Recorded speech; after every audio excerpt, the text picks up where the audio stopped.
everyone, my name is Phil and welcome to Phil Does 3D. I'm a multimedia and 3D artist and I stream live on Twitch on Mondays and Tuesdays at 5 PM Pacific time in the US, which is midday in Australia or 1 AM if you're in the UK. Remember, if you miss the live streams, you can catch up with the premiere event streams on a Friday and Saturday at 2 PM Pacific time in the US, which is 9 AM in Australia or 10 PM if you're in the UK. I hope all you guys and girls are well. Smoke Free Barbecue, good to see you, buddy. And Sniper Echo, good to see you too. I hope you guys are well and you had a good weekend and week. I decided to completely dismantle all of my PCs and swap motherboards and cases and do a complete clean while I was at it. And for good measure, I decided to reinstall all of my operating systems as well, because nothing feels as good as a fresh operating system. So Android Lust, it's good to see you, Android Lust. I hope you're well. So yeah, my apologies for last week. They needed to be done. I do regular cleans. When I say regular, probably about maybe every 4 or 5 months, I'll go in and just clean my computers inside, but I haven't done a complete dismantle and clean of the entire thing for a couple of years. And when I pulled off the dust filters, particularly on my main machine, it was disgusting. It was so gross. It was dust like that thick, all up in the dust filter. Because that's something I generally don't clean when I just do a general clean on the interior. So, man, it was bad. I'd never seen anything like it. So it was overdue to be done, and I thought I'll reinstall the operating systems while I'm at it, because why not? And Windows feels so snappy when it's just freshly installed. I mean, it meant I had to reinstall all of my software, so that took me a good week because I swapped out 3 systems. So that's the reason I wasn't streaming last week. Sorry about that, everyone. Okay. We're going to be doing photogrammetry because we're finished with our UE4 project. It's done and dusted, finally. It was fun, don't get me wrong, I enjoyed it. But let's move on to doing some photogrammetry, I think. Just going to grab a quick drink.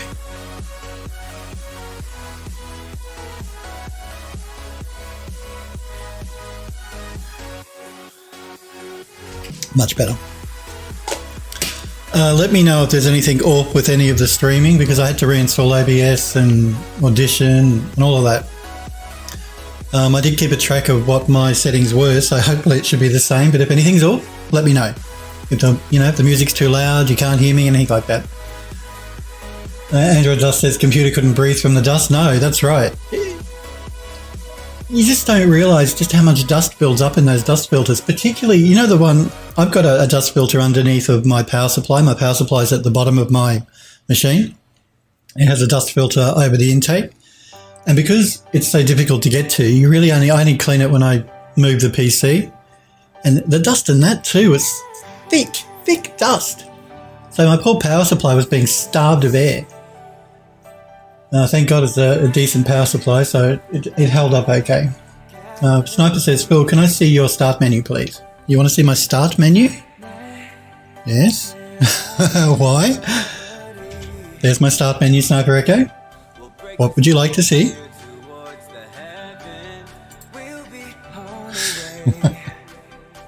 You want proof that I reinstalled everything?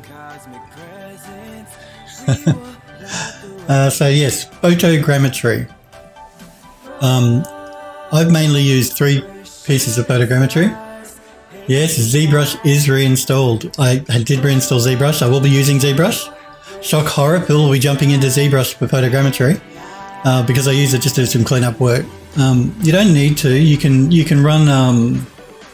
You can do some cleanup inside of your 3D program. You don't need to use ZBrush for it. I just find I get more control using ZBrush, and that's the only time I generally use ZBrush. That's right, Sniper Echo, ZBrush. We love ZBrush so much. So yeah, I normally use 3 pieces of photogrammetry. I tend to gravitate more towards 1 now. Well, 2. 1 for my personal work, and the other one is mainly if I'm doing stuff with the studio, because it does what the studio needs better than the program I like to use. And those 3 pieces of software are Agisoft Photoscan, which is now called, what's it called now? Let me have a look. It's now called Metashape. They've recently renamed Photoscan to Metashape.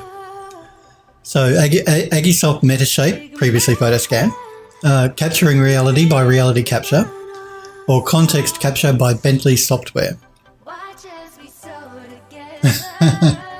Yes, Smurfberry, they renamed it. They haven't actually, it's still in beta at the moment, but they're releasing it in the beginning of next year, so early 2019. I'll be looking at the new version of it, the one that they call Metashape. It's basically the same program. They reskinned it. They improved a few things. I like it. It looks clean and neat. I generally don't use Agisoft, or Agisoft, however you want to pronounce that, much anymore. I tend to use capturing reality for my personal work, and for the studio we use context capture.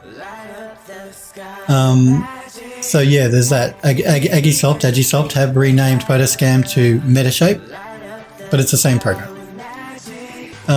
So let's start by talking about the pros and cons of each one, and I've sort of broken them down here for you, as well as the costs. Now you'll notice the cost of context capture here is 10,000 plus USD. It's really only meant for studios that can afford that. It does city stuff really well. Like you can see here in their image that they're showing you a whole city, and it does capturing entire areas like this incredibly well, which is why it's so expensive. So my advice to begin with, right off the bat, don't look at context capture. And then it falls between these two. You will notice though in my breakdown, context capture I have found does give me the highest details on the model. So it does have that advantage, but it's also the highest cost. As far as speed goes, it's between these two. It's sort of medium speed, but it has the worst mesh cleanup. So if you want to do any cleanup work of your point clouds, you really don't have much control in context capture. Smurfberry says at that price it better have the highest detail. It does have the highest detail, but not dramatically higher. I'll give you an example and show you. So while it does have the highest detail, not high enough to justify that price, unless you're a business. It also has the worst mesh cleanup or point cloud cleanup as well. So you really need to go into a third-party program to do any cleanup work in context capture. So for those reasons, it's a big X for context capture. Not that the software is bad, it's good, don't get me wrong, but it's expensive, very limited cleanup work, but it's only medium speed as well, so it's not faster than the others, or than reality capture anyway. Let's start with Photoscan. So Photoscan is the slowest speed, so it'll take the longest to do to create your 3D model from your photographs in, but it's the cheapest cost. It has the lowest details of the three, but again, when I say lowest details, it still does incredibly well, as Smurfberry will tell you, because Smurfberry uses Photoscan.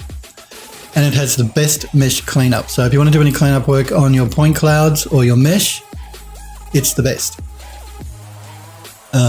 Capturing reality is the one that I tend to use now.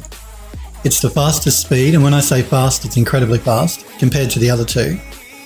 Medium cost, because it's more expensive than Photoscan, but not as expensive as context capture.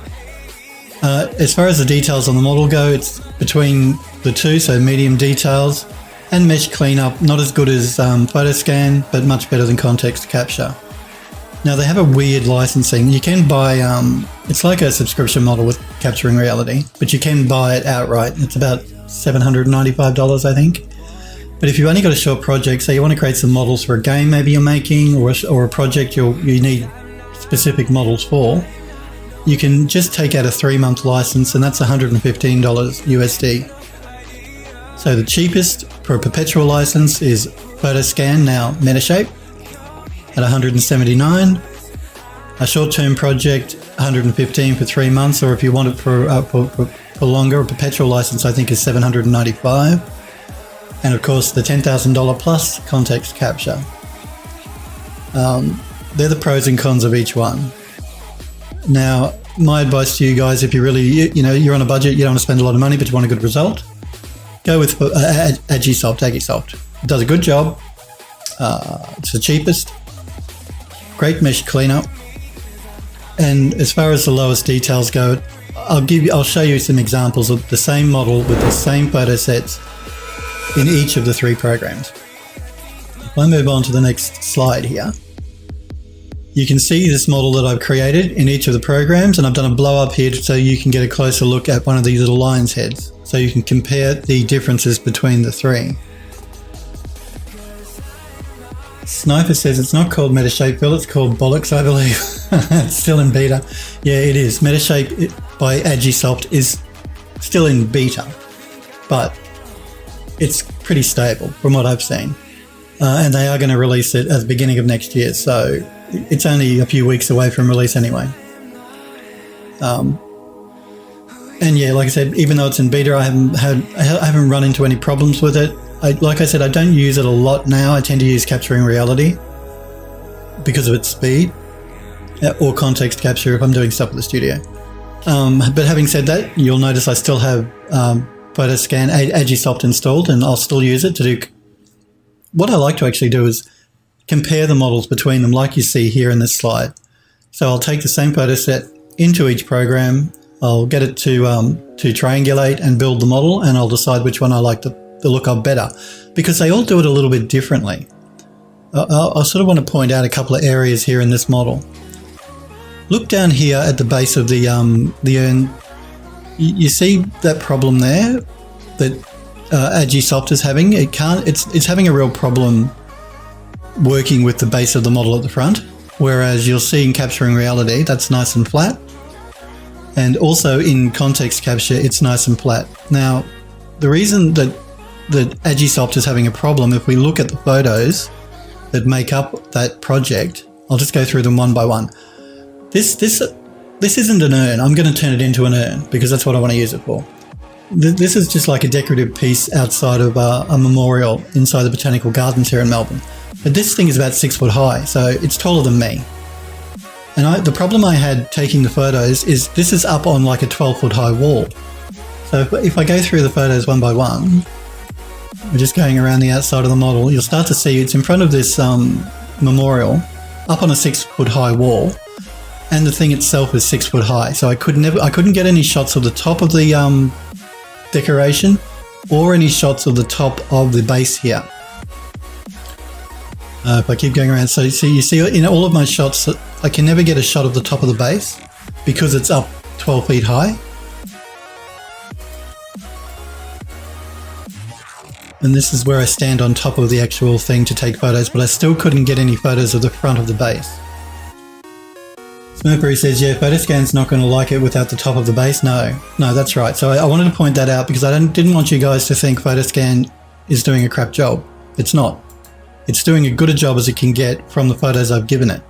But because I can never get a shot of the top of that base, it's having a real problem. Now, you'll notice though with the other 2 pieces of software, see, again, it's up on this wall. That's 6 foot tall. That's about 6 foot tall. So the thing is like 12 feet in the air. I just couldn't get up high enough to take a picture around here. But you'll notice with the other photogrammetry software, it did manage to give me a nice flat surface, even though it couldn't see that area. So if we jump back into the slide, actually, let me just close that one down. Behave yourself. If we jump back into the slide here, that's why Photoscan had a problem with the front. There were no photos for it to work with. But you notice with capturing reality, it also had no photos to work with, yet it's given us a nice flat base. Also with context capture, it had the same photos, but it still gave us a nice clean base. It missed the texturing, obviously, because there are no textures for there, but the base is flat. So that's number 1. Just I wanted to show you the photos, show you the problem, and show you what the result of each of these 3 programs did with that problem. So Photoscan, like I said, it had a problem. Reality capture seemed to manage quite well, and context capture also managed quite well. And if we zoom in here and look at the lion's heads themselves, which had a good coverage of photos, they all do a pretty decent job. Looking at between the 3 of these close-up models of the lion head, I don't really notice much of a difference. Now, the head itself here in Photoscan is not as detailed as the head here in Reality Capture or in Context Capture. So that's what I mean by details. Photoscan will give you the lowest sort of detail. Still very good though. And for 90% of what you need, it'll be fine. Reality Capture gives you really nice detailing as well as Context Capture. So that's, but let's compare the actual time to create the model. Photoscan took 30 minutes for this model. Capturing Reality took 6 minutes. And Context Capture was about in between at 20 minutes. So if we look at the three programs, we keep in mind the prices of the three programs, you can see Context Capture is really not great value for money at 10 grand. Photoscan takes a little bit longer than Context Capture and it's much cheaper at 179 USD and still gives a decent result, providing you got a good photo set. But this is why I use Capturing Reality now for my own personal work, because it only took 6 minutes. It's the fastest photogrammetry program I've used, bar none. It's incredibly fast. Yeah, it is zippy, that's right. It takes full advantage of the GPU you have in your computer, whether that's a dedicated NVIDIA or AMD. I don't know if I can actually use AMD. It may be able to, I haven't looked at it. I think it can also use the integrated graphics if you've got like Intel integrated graphics. It won't be as fast as using a dedicated GPU, but it's still going to be a lot faster than either of these other programs. It gives you really nice details. It's incredibly simple to use, really. So that's my preference now, is Capturing Reality for my own personal work. But like I said, don't discount Agisoft because it does a great job, it's much cheaper, and gets you 90% of the details that you'll get from these other programs anyway, provided you have a good photo set. And like I said, I had a problem because I couldn't take pictures at the front of that model. Okay, well the slides are all well and good, but let's actually have a look at the programs themselves, shall we? So if I close these down, let's start with Context Capture. This is the 10 grand software.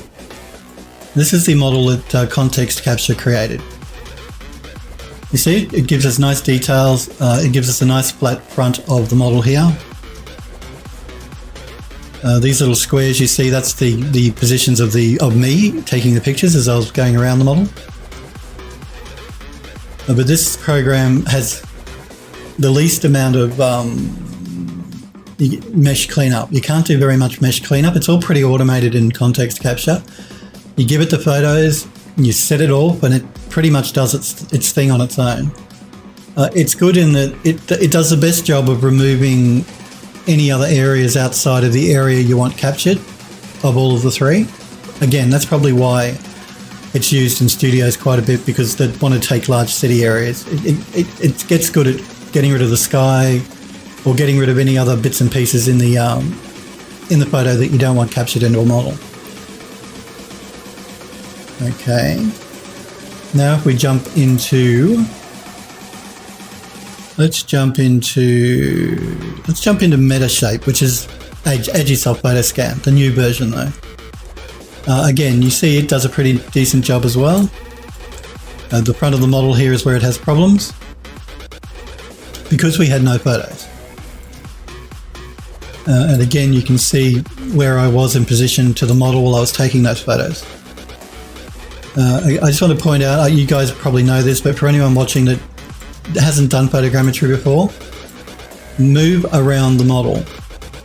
It's important to actually physically move around the model as you take your pictures. Don't stand in one spot and move your camera. Physically move your body as you walk around the model. That's the only way you can really get a good photogrammetry result, is to actually move around.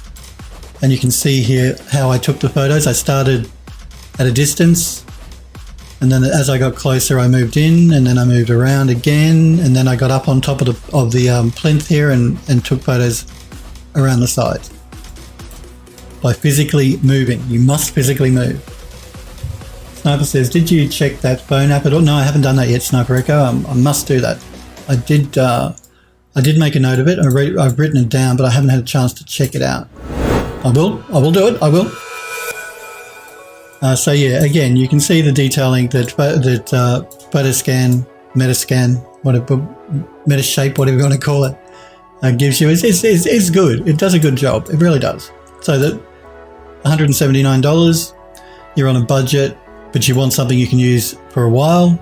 My advice would be to go with Agisoft because it is very good.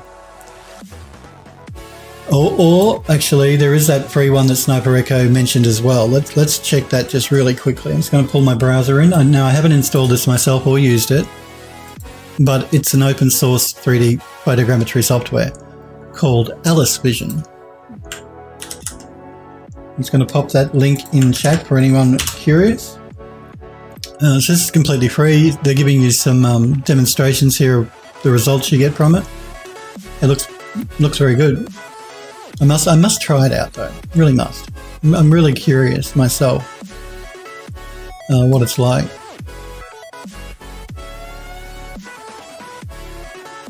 Android Lost says Scan 3D. I think that they're talking about the Android app. Sniper says reinstall ZBrush but doesn't check out the app. No.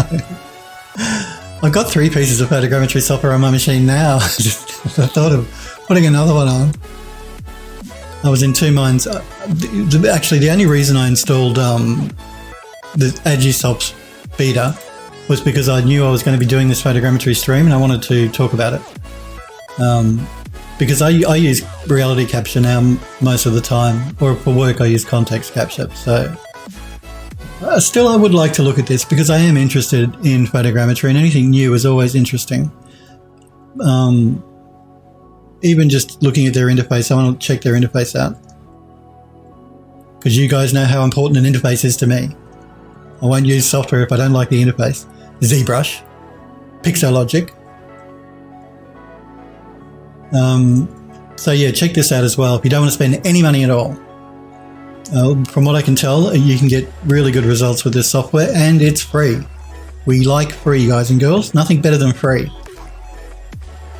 And yeah, it does. From the models it's produced, it looks great. Open source. We love that word open source as well. Smokeberry says, I should really put my laptop on my desk. I'm lazy and when it's in its travel bag on the floor, I have no incentive to get it out and set it up. But it's my only NVIDIA GPU and Alice doesn't work on AMD. I have a feeling reality capture doesn't either. I think because they use CUDA. These photogrammetry companies wrote the software to take advantage of CUDA, and CUDA is an NVIDIA thing. Yeah, CUDA. You see what happens? Yeah, that's right. I love AMD. I've got an AMD machine and 2 Intel machines. I don't have any AMD graphics cards. I have to admit, I've only ever bought NVIDIA graphics cards, but not to say that there's anything wrong with AMD graphics cards because they're very good. And of course, all the games consoles these days, both the PlayStation and the Xbox, the graphics are made by AMD in them. So Microsoft and Sony like them. They must be doing something right. Android Lost says, Phil, what camera do you use for photogrammetry? I use a Fuji DSLR camera. It's I think it's 16 megapixel from memory. So nothing exorbitant. I don't use a mirrorless camera or anything like that, which would give you great results, by the way. But you'll need to spend a couple of grand to get a mirrorless camera. So any DSLR or even your phone, so long as it has a good camera in it. So long as you've got at least 8 megapixel camera in your phone, you'll be fine. But of course, the better the camera, the higher the megapixel count, the better the result. So if you can afford to go higher, do, but you don't need to. You just need to take a lot of photos, regardless of which camera you get, whether it's a 24 megapixel or an 8 megapixel, you've got to take a lot of photos. But there does come a point of diminishing returns. So don't think, I'll take 1,000 photos of this object. It'll give me an amazing result. It probably won't. It won't give you a better result than, say, taking 200 photos. The reason is it's going to take longer to process. There's more of a chance of an error creeping in during the triangulation phase where the software is working out where the position of the camera was when you took the photos. So yeah, you sort of got to play it by ear and don't go overboard, but don't take too few. Taking too few photos is more of a problem than too many, but try and avoid taking more than you need. And again, it really will depend on the object you're trying to capture as to how many photos you'll need. So a smaller object, you won't need as many photos. A large object, you'll need more. But yes, I use just a regular Fuji DSLR 16 megapixel, I'm pretty sure, camera. And it gives me good results. That's for my personal work. The stuff we do at the studio, because we do a lot of aerial stuff, we use DJ Maverick 2 Pro. And that has a 20 megapixel camera and does 4K video. So yeah, there you go. Now I'm also just going to post these links for the different companies in chat as well for the software that we're talking about. So this one is Metashape. This one, for anyone that does want to blow $10,000 for no reason, is context capture.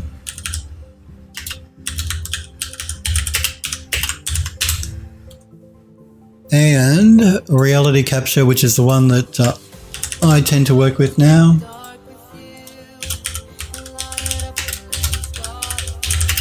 Is there. So there you go. You can check those out yourselves, guys and girls. And the Ellis Vision one, of course, which is free. So yes, getting back to Photoscan, or Metascan as they call it now, you can see you can get decent detailing with Agisoft. Now again, you see, I couldn't take pictures at the top because the thing was too tall. It was as tall as I was. But that's okay because I plan to turn this into an urn, so I don't need the top. I'm going to remodel the top anyway. Okay, so this is that model using the same photos that you saw in Agisoft. Let's jump into, and you saw the same model here in context capture. Again, it does a nice job, but very expensive software. Now let's jump into reality capture. Now in reality capture, I've brought my photos in. It's created the point cloud. Let me get this organized. It might be a little difficult to see on stream, but the point cloud is in here, but it hasn't processed the model yet. So I'm going to do that now in real time because this is the fastest of all of the software. So it's all of this photogrammetry software follows the same sort of pattern. Your workflow is you start by bringing your photos in. Once you bring them in, you align the photos, or they call it aero triangulation in context capture, same thing. And once it aligns your images, it creates this point cloud that you see on the screen here, barely. And then from there you go to the reconstruction, which is where this software actually works out the 3D model from the point cloud. So I'm going to get it to start that right now.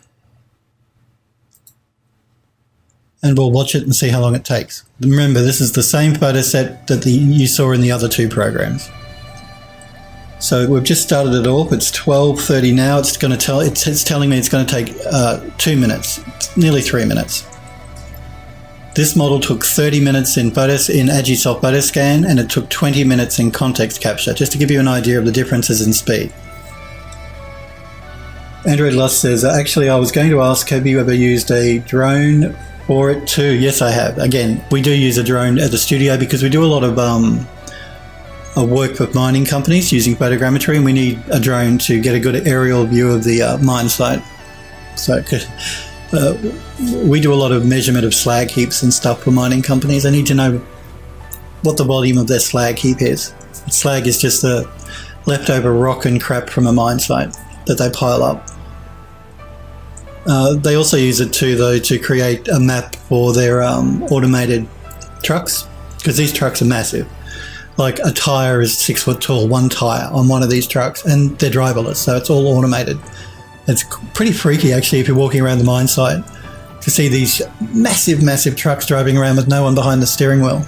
because it's all coordinated at the central operations, and so they use photogrammetry to get a good layout of the mine site that way as well, so they can program their little trucks to drive around, their big trucks to drive around. So do remember though, if you have any questions about any of this, please feel free to pop in the chat and ask me. If I can help you in some way, I'll try. I do use photogrammetry a lot, but I'm by no means an expert on everything photogrammetry, even though I told them at work I was when they hired me. I have used it for quite a while though. It's really useful if you're making games, as well as if you want to do real world stuff for ArtStation or anything like that. That's just between us. Don't tell work that's how I sold myself to them. Yes, I'm an expert in photogrammetry. I know it all. But I have used it for quite a few years now. It's being used a lot more in games now because, well, you get photorealistic results, and now with real-time ray tracing being a thing, thanks NVIDIA, it's more important than ever to get realistic-looking models for games. That's the way it's going. We all want realism. The real world is too boring. We want the real world on a computer that we can play in. And it also just, for if you're making models, it can save you a huge amount of time. And that's what it's all about. The more time you can save, then the more models you can create, the more work you can get done. That's why studios love it as well. They can charge more clients more quickly. Okay, so you see the result that it's given us here, and it did that in about 3 minutes. Took 30 minutes to get the same result in Agisoft, and it took 20 minutes in Context Capture to get the same result. Well, same-ish result. They all do it a bit differently, but you see here that it's given us a really nice flat surface along the base, even though we had no photos. Let's texture it up. So the next phase here is, again, one button, texture, and let it go up and texture.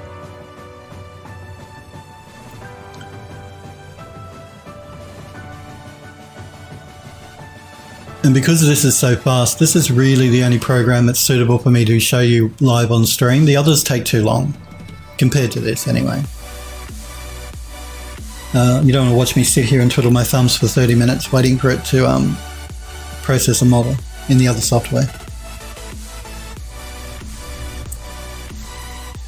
You got to get on the photogrammetry train now, Android Lust. I recommend it. If you're a 3D person, guy or girl, you make models either for fun or for a living, get into photogrammetry. It will save you a huge amount of time. You'll be able to, you still need to do cleanup, which is what we're going to be talking about soon, because you can never take the model directly that you get in photogrammetry and use it. You've got to clean it, and you've got to retexture parts of it as well. 9 times out of 10 anyway. But it still saves you a huge amount of time.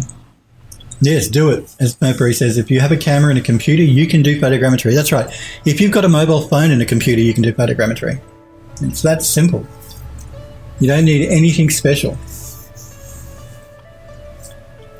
Just a mobile phone and a piece of photo and a computer. Like I said, you can get free software. That Ellis Vision, which is open source, is free. You must have a computer, I guess, if you're watching me on Twitch. I guess you could be watching on a phone or a tablet. I shouldn't say that. Okay, so now we can see that it's textured the model up, and it did that very quickly as well.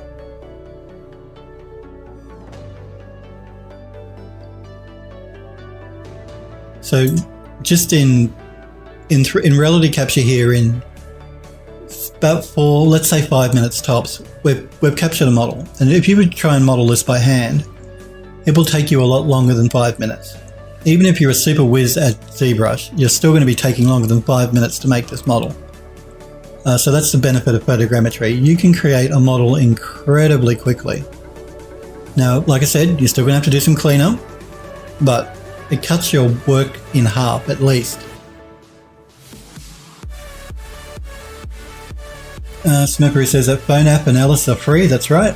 And Smurpery says, and some others are free as well. Android Lust says, yeah, I'm going to try it. I did try that phone app once. I had bad results because I've heard mixed results about that phone app. Sniper Echo, who uses it, doesn't use it, I don't think, to do his photogrammetry. He uses it to test the object to see what the result might be like, because each object might be better or worse. So he uses it more as a testing tool. I did read the reviews when I looked it up, when Sniper Echo mentioned it, and a few people said, yeah, it's not great. But hey, it's working on a phone. I mean, come on, give it some slack. But yeah, I wouldn't do my photogrammetry on a phone, as far as actually getting the phone to reconstruct the model for me. I'd use the phone to take pictures, and then I'd use a computer to actually do the software to make the actual 3D model. So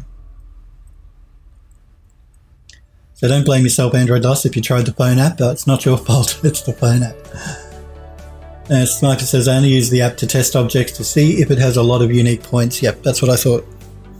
So yeah, don't use the phone app to do your photogrammetry. Do it on a computer. You're going to get a better result.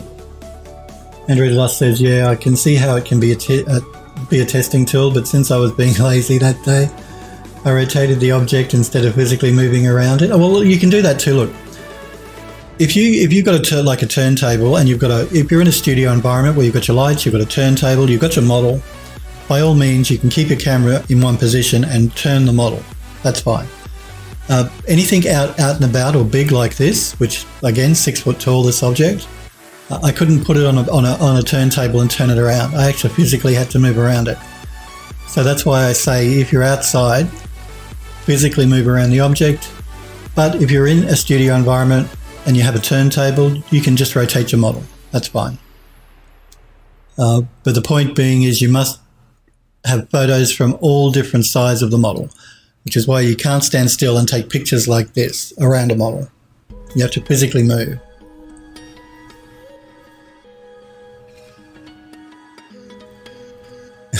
Sniper says, I've got a few good objects from it, but it isn't the best. It helps me a lot to check if an object will track correctly or not. And that's the other thing with photogrammetry. Photogrammetry does really well on stone or anything, any sort of matte surface. It can do an outstanding job. Anything metallic or reflective, not great. So water, no. Photogrammetry can't capture water. Bodies of water. Cars with metallic paint, it doesn't do a great job on cars either. No software does. No photogrammetry software will.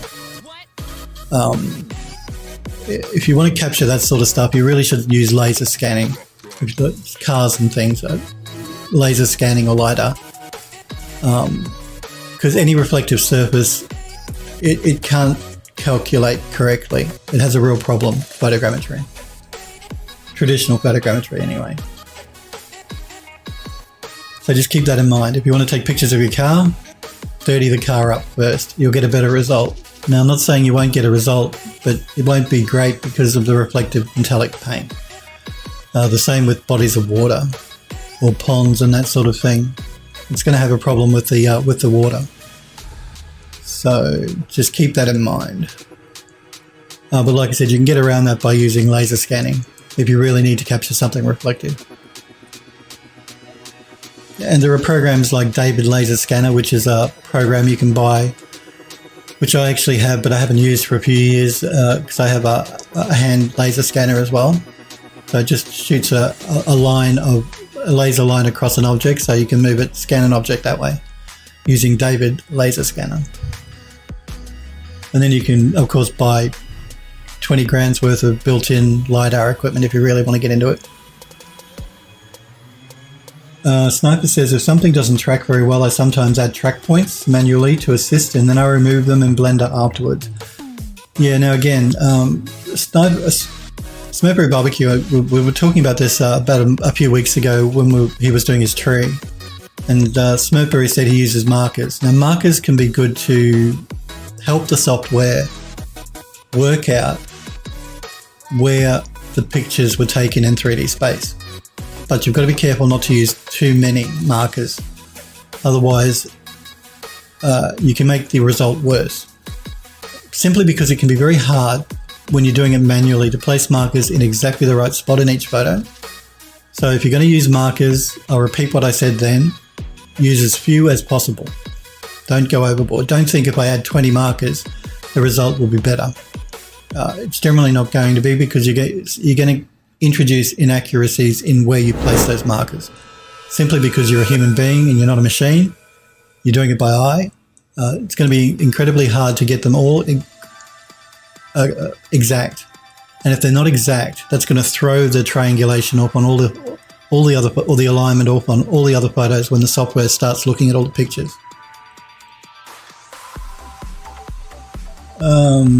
Android Lost says, it was interesting, but it picked up a lot of the background. It was also kind of low poly. I'm going to have to try again and try out with Ellis. Yeah, do try Ellis Vision, guys and girls. It's completely free, like I said, open source. The link is in chat. Try it out. I really should install it and look at it too, simply because, yeah, I'm interested in photogrammetry and anything new, although I have so many pieces of photogrammetry software. Smurfberry says, I think in the end I deleted all the markers and brute forced it with more photos. That's probably always a better way to go. Only use markers if you can't take more pictures. So if it's impossible for you to take more photos, then by all means use markers, but don't use too many. Try and keep it to as few as possible. Simply because the more you put in, the more chance you're going to get one a little bit off, and that's going to throw out the rest of the photos. So markers, they're great to use in moderation, and I'd suggest not using markers if you can. If you can take more pictures and get it to align that way, then that's a better way to go. Android Lost says, I met someone who had a 3D and my mouth isn't working.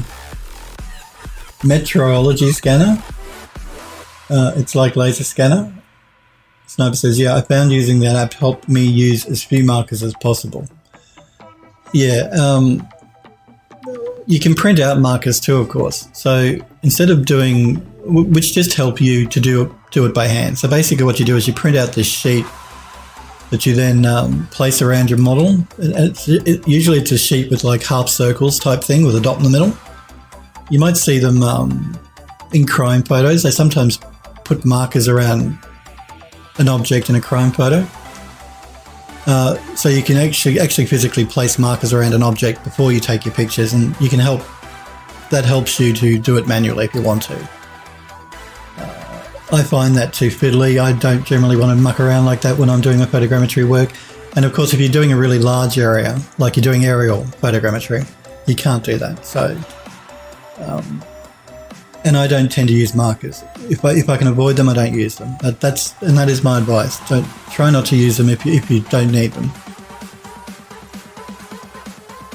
Mercury says, I bought some sticky tack for placing physical markers in the future if I need to. Yeah, I've actually printed out, you can print the sheet out with these like half circles with dots in the middle. All different sort of like half circle here, quarter circle here. There's the different markers you print out, and I actually mounted them on like styrofoam board, which is quite heavy, so they wouldn't blow away if I'm outside. I found that worked quite well, but I don't tend to use them as much anymore. Photogrammetry software has gotten a lot better now. You don't really need to use markers unless it's a really tricky object. And yeah, I tend not to use them now myself, if I can avoid them. And that's why I also try not to do markers by hand. Just make sure you get a good coverage of photos for the software to work out what it needs to. So yes, reality capture. My preferred software simply because it gives you a good result. It does it incredibly quickly. 5-minute model. Photogrammetry, the benefit, like I said, 5-minute model. It will take you much longer than 5 minutes to model this up by hand. We're still going to have to do some cleanup, so it's not perfect, but no photogrammetry is. Okay, and now I could go through this for you, but like all photogrammetry software works the same way. You start by bringing your photos in. You then do an automatic alignment, which the software goes through each photo and works out in 3D space where it is, which is what all these little markers around the outside are again. They're the camera positions. So when the software is doing its alignment, that's what it's working out. It's working out where those photos are in 3D space. Sniper says, depending on the object, but sometimes I add some leaves, etc. Yeah, that's a good idea, actually, Sniper. Or other objects in the scene as markers. That, again, is a great... That's all these little printouts are. They're just something you can reference in all your different photos to set your markers up. So using leaves is just as good. Maybe not quite as accurate, but it will still help, provided you... Again, this gets back to markers. You must be precise when you're doing it by hand, when you're using markers. If you're off even just a little bit, it's going to throw off the alignment on all the photos. You're not going to get as good a result. What's going to happen is when it comes time for you to tell the software to build out your model, what it's going to do is it's going to miss the alignment a little bit, so you're going to get like a fuzzy looking model. It's not going to be really clear. When it builds the model, it's going to, and your point cloud, you can tell you generally from the point cloud is going to be fuzzy, and that's where there's a misalignment between a couple of the images, which is again why my advice is don't do markers by hand unless you really, really need to. Always take more photos. That's a better way to get a better alignment. Because it's incredibly fiddly and hard when you're doing markers by hand to get the exact spot. And remember, with photogrammetry, when it does an alignment, it's doing it into like 1 millimeter of accuracy. And you trying to set a marker to 1 millimeter of accuracy by hand on different photos is incredibly difficult. You're going to generally be off, and that's going to throw off the alignment.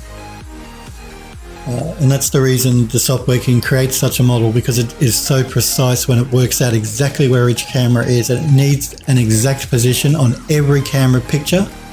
Otherwise, it's not going to be able to give you a good model.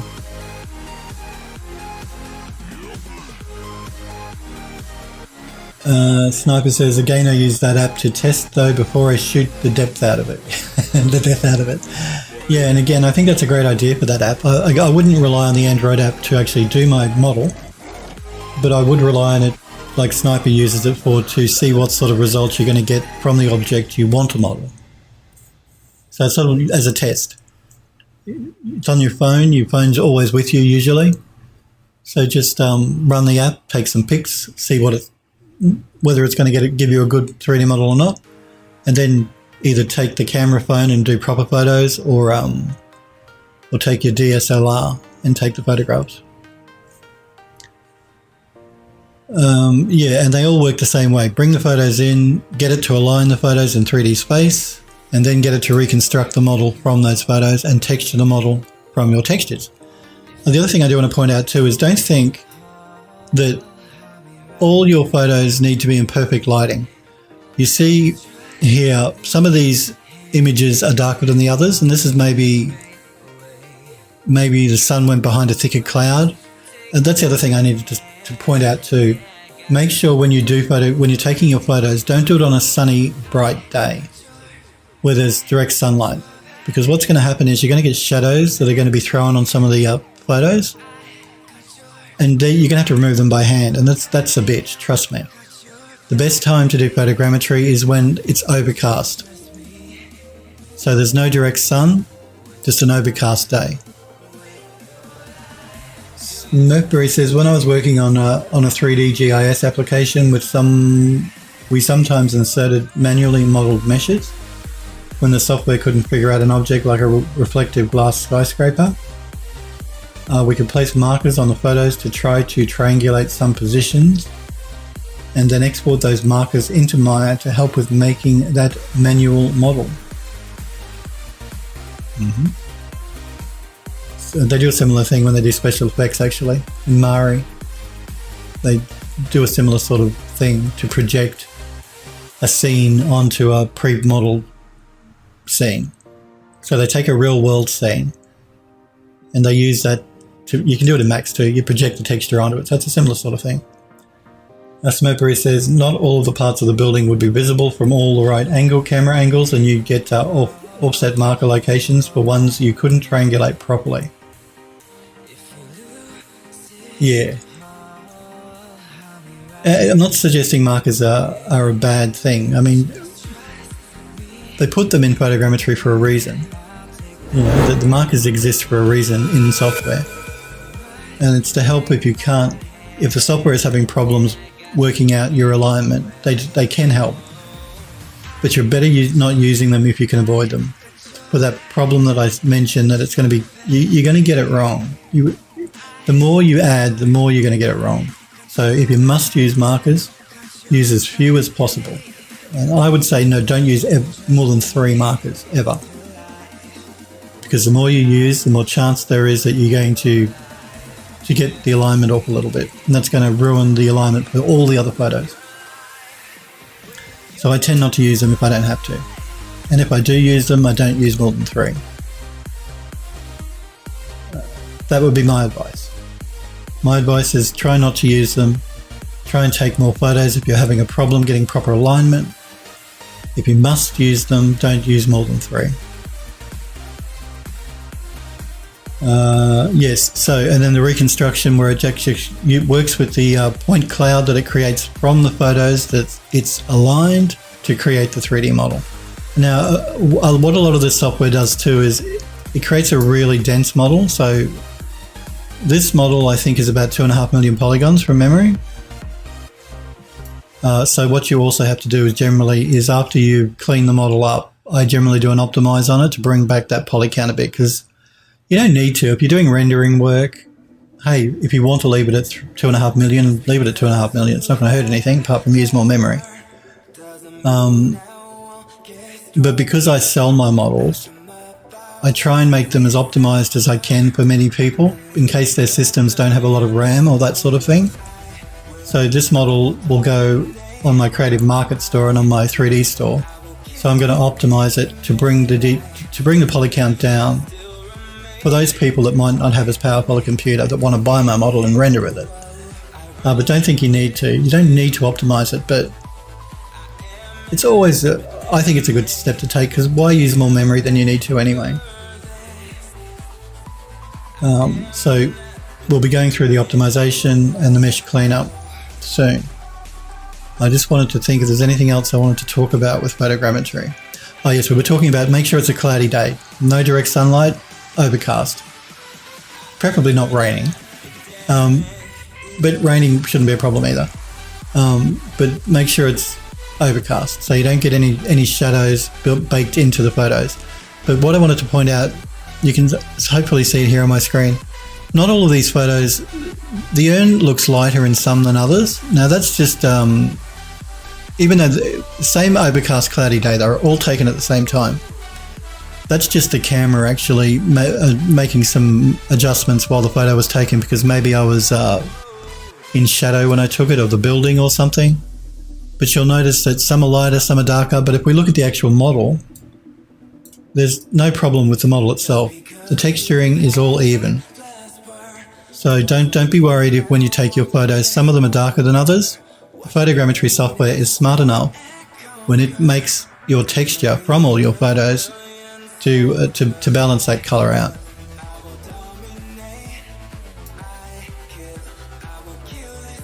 Smurpery says, remind me you don't do ArtStation right. They have a marketplace for selling assets and stuff now. Do they? I didn't know that ArtStation had a marketplace, Smurpery. I do have an ArtStation account with nothing in it. I did open an account, but because I have my own website, my own gallery on my own website, I tend not to use my ArtStation, but I should look at... the only place I sell my models online is the Creative Market, because it's owned by Autodesk, and I use Autodesk software, and my own website, phildoes3d.com. I do sell on Cornucopia, but they've closed their marketplace down, and according to the last email I got from them yesterday, they're still working on it. They're not sure if and when it's going to come back, so who knows with that company.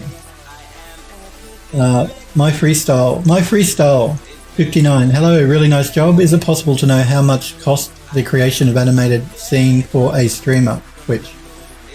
My Freestyle, I'm not sure what you're asking me. You want to know how much it costs the creation of animated scene? What sort of animated scene? It's really going to depend on the artist as well, what they charge. But give me some more information, My Freestyle. Not sure what sort of animated scene you're talking about. Tapcrush says, oh boy, photogrammetry. Yes, photogrammetry, finally, Tapcrush, we're finished with UE4.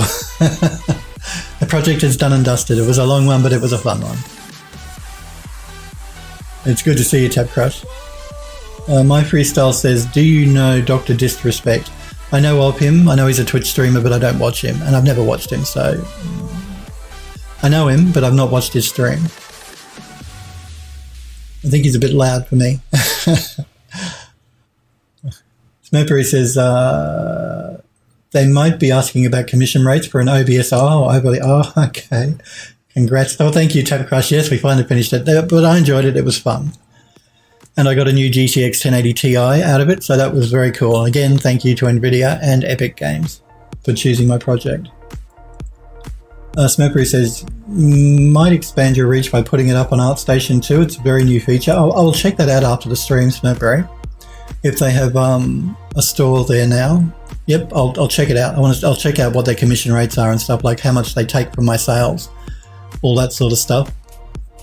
I like to research any company I decide to sell my work on a little bit before I put my work up online, just so I know who I'm getting involved with. But I'll check it out. ArtStation's been around forever. I have an account, so I will check them out. My Freestyle says, I have an example, but I can't send it to you here. No, you can't. Only subs can post links in my Twitch chat, but jump on my Discord server. Anyone can post a link on Discord. I've just popped the link in chat there for you. Click that link. That's an invite link to the Phil Does 3D Discord server. You can post a link in there and I can check it out because I have Discord open all the time while I stream as well as my chat. Okay, I see what you popped in here, my Freestyle. Let me have a look. Okay, so this is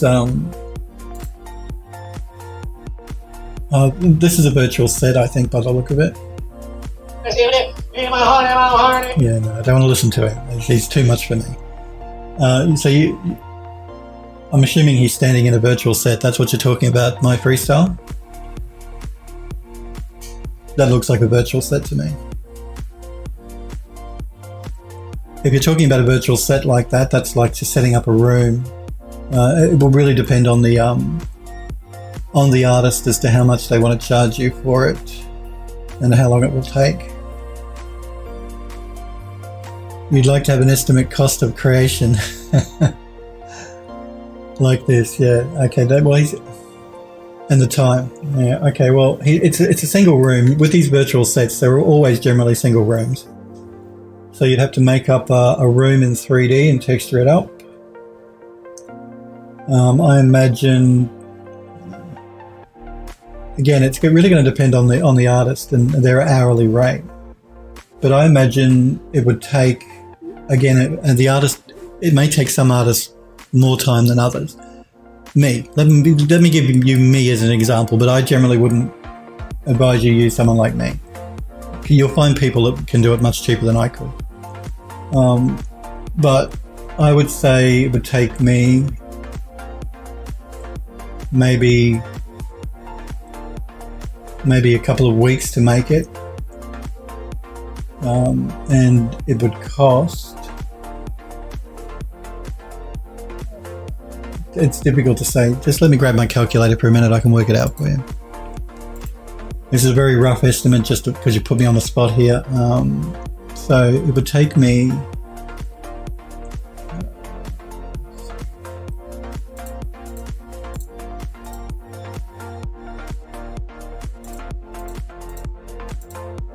you're looking at around about between $400 and $600 probably. If I was to do it for you, it would take a couple of weeks. But that's me. You're going to find people that will be able to do it cheaper than I can, just because I've got no time. So yeah, it's a virtual set. You just need a 3D guy that can that can work in ArtStation for you. I imagine some people can knock it out in a week. Anywhere from a couple of $100 up, I would say, depending on who you're asking to do it for you. But that's just a very quick rough guess and guesstimate for you. So a couple of $100 at least, and at least a week for the artist to put it together. Not overly complicated though. You keep my Discord? Good. Yes, everybody's welcome to join the Phil Does 3D Discord server. I set it up as a place for you guys and girls to chat and talk. There's a really good group of guys and girls that are on the Discord there. They're all very helpful, very friendly. I jump into Discord more than I stream on Twitch. I stream 2 days a week. My schedule is rigid, generally doesn't change apart from last week. But I always pop into Discord more than I'm on Twitch, so you can always ask me questions on Discord as well. And there's a gallery section where you can show your work and all that sort of stuff. And I set it up, like I said, because only subs can post in Twitch chat, but everyone can post in Discord. Links, that is. Yeah, you would have said 600 Sniper. Yeah, I would charge around the $600 mark, probably. Looking at the set, the Dr. Disrespect there is talking in. It's very pretty. Like the lighting is really nicely designed, but it's not a very complicated set, really. It's only a couple of tables, a couple of couches, and then some walls. So it wouldn't probably. You could probably do it in a week. An artist, a 3D guy, could do it in a week. Android Lust says, speaking of Discord, I have some work in progress stuff I might post soon. Please do, Android Lust. You guys and girls know I love looking at the work that you are working on. One of the reasons I'm on Twitch is to encourage you to do 3D. And part of that is also looking at the stuff you guys and girls are making, because I love looking at your work.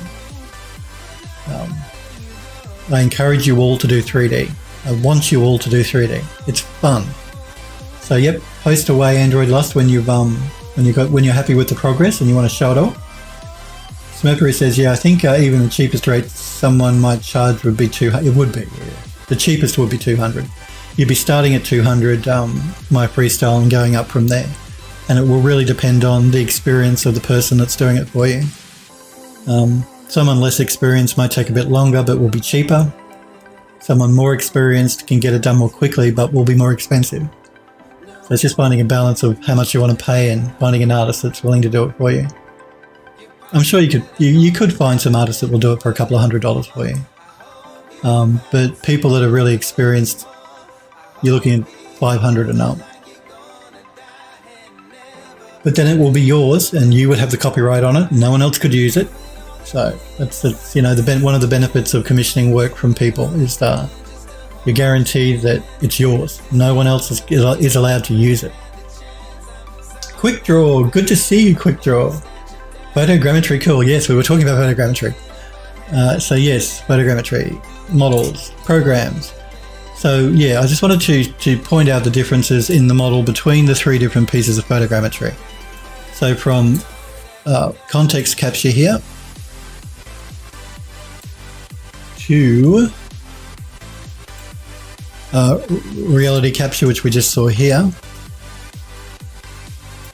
and then Agisoft photo scan, which is now called Agisoft Metashape.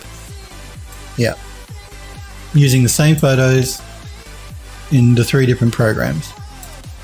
And again, Metashape is the cheapest, and it does give you good results. Not as detailed as the others, but detailed enough that for most of the projects you do, it should be fine. You should not have a problem. If you want to use, and of course, Ellis Vision, which is the open source free photogrammetry software.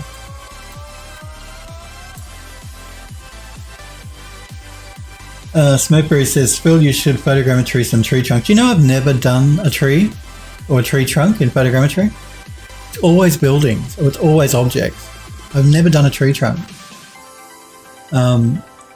I think I will. I've just got to go for a little sojourn through the forest and find a nice looking tree trunk that I can photograph. But I do want to point out, don't think you can do a whole tree unless it's a dead one. Leaves, because they always move, are not going to give you good photogrammetry.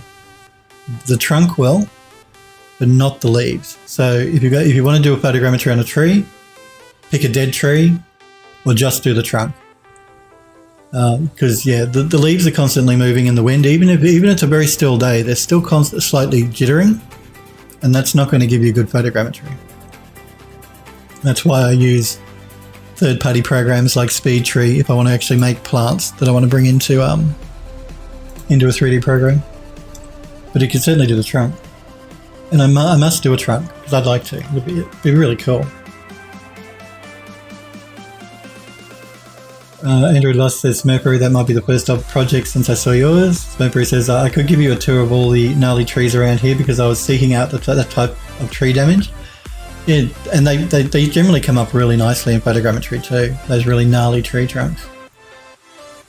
Quick Draw says, how hard would how hard would it be to do photogrammetry, pardon me, of a face? Not hard. Faces can come up really well.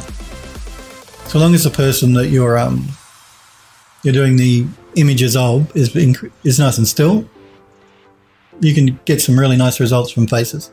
Skin is very matte, so the photogrammetry has no problem picking it up. No, you can get some really nice results on faces from photogrammetry as well. So it would be no harder than doing the CERN here. Yeah, Smurpery says they do it all the time for games and movies. Yep, they sure do.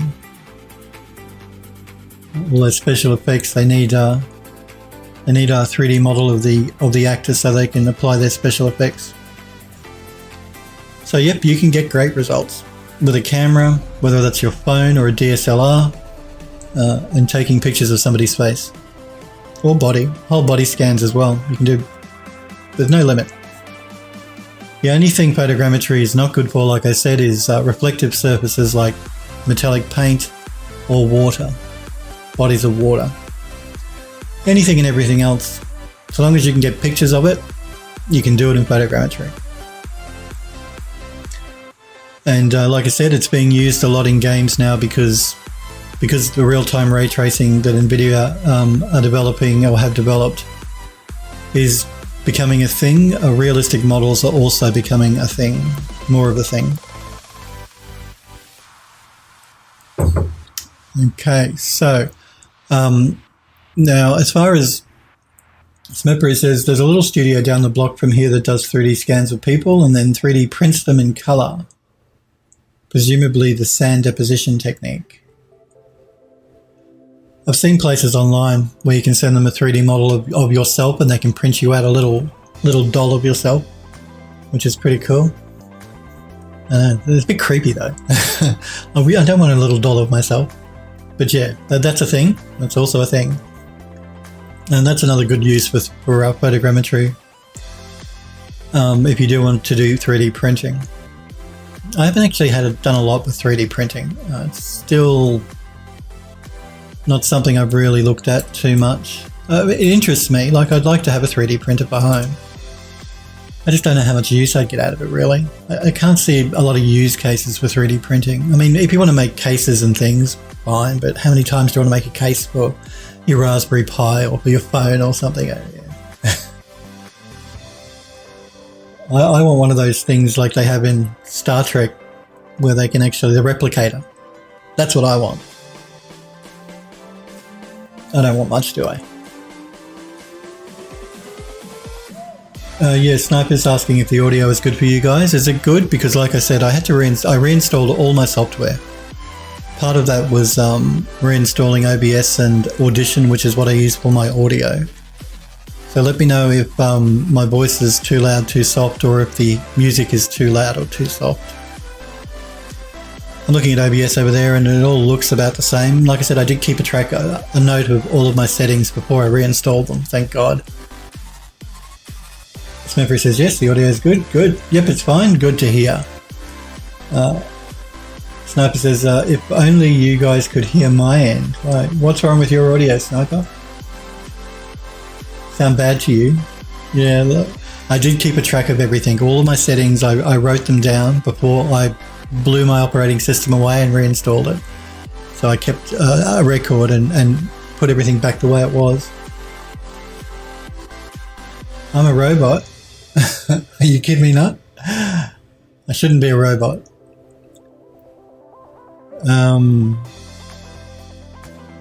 How's that even possible? I don't know. I shouldn't. I'll check the stream after I finish streaming, because you guys know I record locally while I stream. So I'll check it out. I'll play it back and see if I sound like a robot on my recorded video. I shouldn't though. I did test it before streaming. I did actually do a video test recording, and my audio sounded fine. It must be that potato internet of yours there, Sniper. This robot one's a new one on me. I don't know what's going on there. Quick Draw says, I'm trying to create a bobblehead of a friend. Okay, that's a streamer. We had him rotate his head on stream. Okay. It's very low quality. Would there be enough information to pull to get some of the detail? No. Now, I'm not going to look at the clip because I know I don't have to. No. If you've recorded it on a stream, the highest quality you're going to have it in is 1080p. Now, 1080p is too low a quality for good photogrammetry.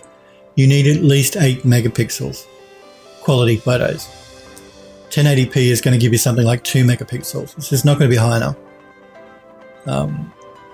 You really need, if you can't get to your friend to actually take proper photos, he needs someone to take proper photos of his head and send them to you. Doing it on a stream on video, even 4K video is not, in my opinion, suitable for photogrammetry. At a stretch you could get away with it, but I wouldn't suggest it. When we use the DJ Maverick, it has a 4K video camera built into it, but we don't use it. We use the 20 megapixel camera to take stills. Even though the software here can take a video and it can do a photogrammetry from video, 4K is still not high enough in my opinion.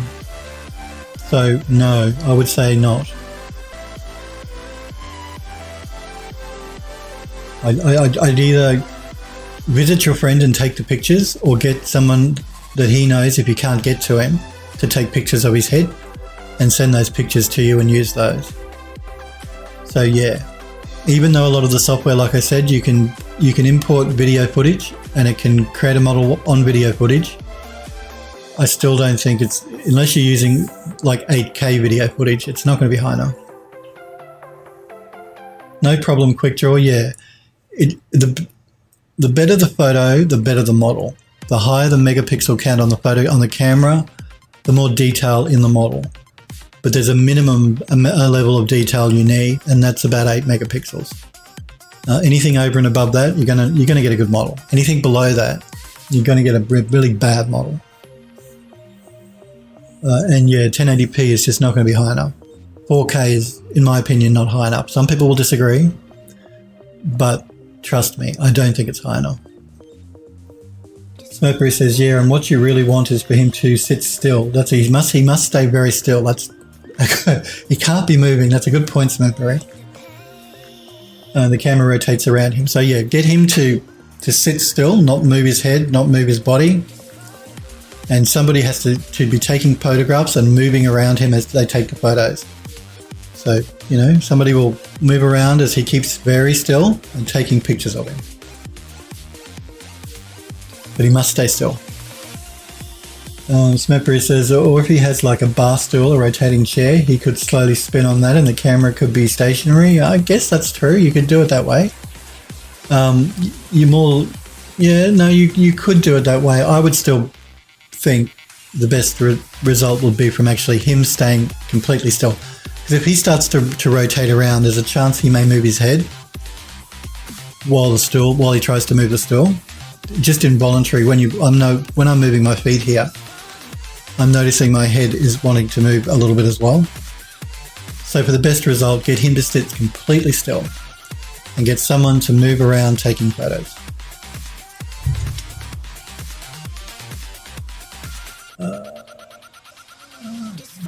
Excuse me for a second, my email's popping up. You guys know they never leave me alone at work. Okay. So yeah, get him to sit still, get someone to move around him. You don't have to take the photos yourself. If somebody else can take them and send them to you, then you can use those in your photogrammetry. QuickDraw says, say I was going to take the geometry and retouch it in ZBrush just to get the main shapes and form. Yes, you can do that. I'm going to be doing that myself. I'm going to be taking this model that we've made in Photogrammetry. I'm going to bring it into ZBrush to do some cleanup work on it. And then I'm going to do some optimization, some polygon optimization to bring the poly count down a bit. So ZBrush retouching is an excellent way to go. But don't think you need to use, like I said at the beginning, don't think you need to use ZBrush. You can use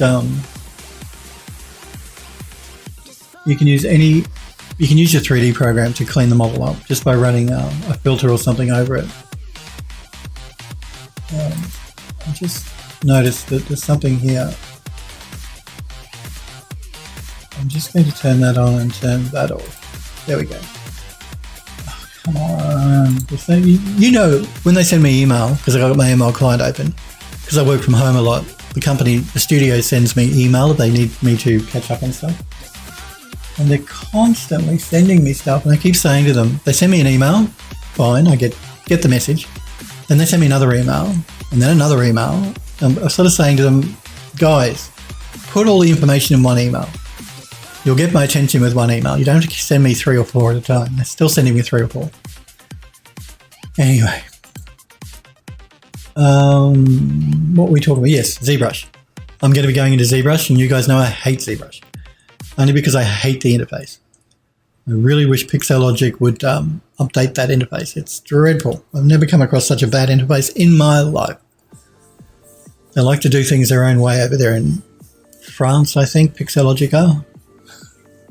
I use Vue, and Vue is a French company as well, but they do it well. Although, to be fair, Eon Vue used to be in, I think it was in Oregon is where they started. So they were an American company who were bought by Bentley, who are now a French company. So we will be using Vue as well soon, because I want to create a new model in Max that would take from Photogrammetry parts, and then I'm going to texture it up in Mari, and we're going to do some beauty renders in Eon Vue. And they've actually just released a new subscription model, Eon Vue, where you can, instead of buying the software, you can now subscribe like every other company, Autodesk, Adobe. You can subscribe to use it and pay monthly if you want to do it that way as well. Crosswind says, I might have to use ZBrush myself soon. I'm going to have to use it too. I don't have to. I could do it in Max, but ZBrush does it quicker and easier. If you're going to do any sort of polygon sculpting, ZBrush is the best. I have to, even though I hate the interface, it's the best software for sculpting. And cleanup work involves a bit of sculpting, so it is the best at it. Mudbox is another program made by Autodesk that you could do it in, but I think ZBrush does it better than Mudbox. Crosswind says Blender has pretty powerful sculpting. Yeah. A lot of the 3D software actually has sculpting built into it. I know Max does. I'm pretty sure Maya does. Yes, it does. And Blender as well. So you don't have to go, and it's free. As QuickDraw says, that's right. You can't get better than free. We love free. We love free. Now, if I didn't use Max for the studio, for my work, I'd probably use Blender. Because I like the interface. The interface is nice and clean like Max. It's very powerful. You guys know I've said all along while I've been streaming over the years, all 3D software is just as good as any other piece now. They're all very mature. They've been around for a long time, including Blender. So no matter what 3D program you pick to use, they're all going to be good. And just because Blender is free does not mean it's good. It's just as good as Max or Maya or Cinema 4D or any other 3D software.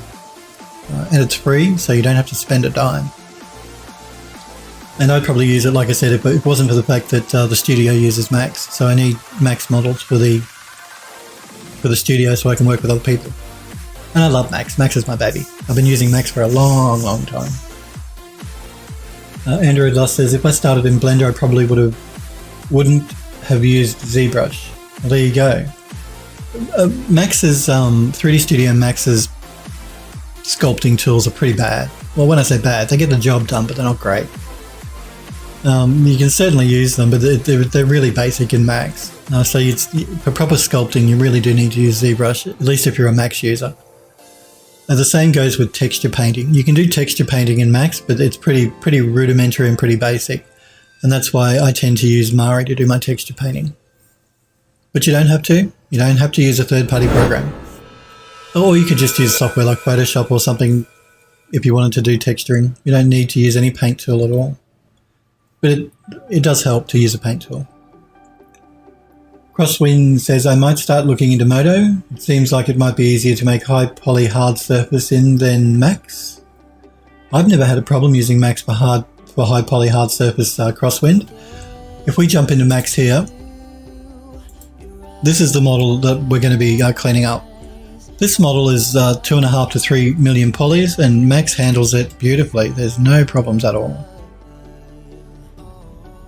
So I don't find Max bad for hard surface modelling. It's always done the job really well. So what problem are you having with Max, Crosswind? QuickDraw says, I've been using Substance Painter over the past year. You really enjoy it? Well, the last project we just finished, the UE4 project, I was using Substance Painter for that. So all the furniture in the building for that cinematic I made using UE4, all of that was textured in Substance Painter. So I get where you're coming from. Substance Painter does a nice job. I like Mari because I like getting in there by hand and painting stuff. And Substance Painter, you can paint with a tablet, but a lot of it is smart materials and smart masks. So it's just not as creative for me using Substance Painter as Mari. But having said that, when we start texturing bits and pieces up for the model we're making, I'm going to use both. I'm going to bring it into Substance Painter to do a base color, and then I'm going to take that into Mari to do some detailing, texturing over the top of. So we'll do both for this project. We'll be using Substance Painter and Mari. Crosswind says, I think Moto might have better tools to be able to make things faster. You're too lazy to contend with control looks like these days. You might be right. QuickDraw says it's very procedural and sometimes that comes through in the texture work. Yeah. I was going to just mention that QuickDraw. Yeah, it is procedurally generated texturing, which saves a huge amount of time. So it's great for studios that are on a timeline and short of time. That and the fact that everyone uses the same materials. So everyone's models tend to look the same. No matter which studio makes the model, if they're using Substance Painter, they all use the same materials pretty much, the same metallics, the same woods, the same stones. So everyone's models all start to look the same. There's no individuality there. So that's one thing I don't like about Substance Painter. The fact that everyone uses the same materials. You don't have to. You can use Substance Designer to make your own materials, but that's much more complicated. Studios don't tend to do that a lot. They tend to just use the database of substances that Algorithmic have made for them. So everyone's model starts looking the same. All the edgeware, because they use smart masks, starts looking the same. Everyone's model looks the same. All has the same edgeware. That's what I don't like about Substance Painter. Having said that, I used it for the UE4 project. It did a great job, and I'm going to use it as a base for this next model we're making. So it has its place. It's useful. I'm not saying it's not. It's good. Just, yeah. I agree with what you're saying, QuickDraw. Everyone's stuff does start to look the same. Crosswind, yeah, like you were saying, QuickDraw, because of its procedural nature, everyone's work does look the same. Crosswind says Moto has that rounded edge shader, so you can fake the edging and even bake it out to a map. Oh, okay, I wasn't aware of this rounded edge shader. Why do you need to use a shader though? Why can't you just do a bevel to get your rounded edge? I mean, you know, it's a one-click plugin in Max here, or one-click modifier. That's generally what I do to get a nice rounded edge on a model. Unless you're trying to keep it mega super low poly, but even then, you work with your low poly model, you work with your high poly model, and you bake a normal map to give you that nice rounded edge. So yeah, I've not had a problem using Max to do hard surface. Max does it beautifully. That's why ArchViz, we use Max a lot. I mean, 90% of the ArchViz studios that I know use Max for that reason, that it was made for ArchViz, for hard surface. That's why they have things like built-in windows and built-in stairs that you can create and stuff in Max. It was made for hard surface modeling. ArchViz hard surface stuff. Crosswind said bevels are fine, but if you're modeling something super complex, like an engine, for example, bevels won't work right all the time. Yeah, well, that's true. I mean, you've got to be careful with bevels. You can get some weird problems happening on your mesh with a bevel, depending on how it intersects with other points, or with other bits of geometry, other vertices. You can get problems with beveling. Anything very, very complex, yeah, you can run into issues. That's true. And an engine motor, I wouldn't really know. I don't think I've ever modelled an engine. Just like I've never modelled a car or a gun. There you go. Never made a car, never made a gun. I'm pretty sure I've never made an engine. I'm pretty sure. Could be wrong on the engine bit, because I have done like models for large machinery as part of the mining stuff that the studio does. But certainly never a car and never a gun. And thank you for the follow, Quick Draw, as well. Sorry, I just missed that. So thank you for following Phil Does 3D on Twitch. I appreciate it. I'm live every Monday and Tuesday at 5 p.m. Pacific in the US. My schedule never changes. It's always Monday, Tuesday, 5 p.m. unless I have to go away for work, which isn't a lot. But there's a countdown in my panels below my stream. If anyone's not sure, that's a countdown to the next stream in your time zone. So yes, this is the model that we brought into Max. This is I took the 3D model that we created in this case. This is the one from Reality Capture, and I've taken the top off, cleaned it up, and I'm going to turn this into an urn. So we're going to have to texture these up by hand in Mari and Substance Painter. But before we can do that, we really need to do some cleanup on this model, because this model is about 2.5 to 3 million polygons. If I turn on edged faces, you can see it's quite dense. The model is quite dense, much more dense than we really need. But I'm not going to do the cleanup until after I've done. I'm not going to do the poly reduction until after I've done some cleanup in ZBrush.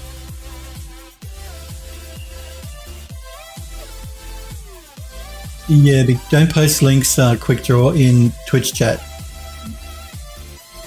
So Nightbot has timed you out for 5 seconds. Only subs can post links in Twitch chat. I made an exception for that clip that you posted.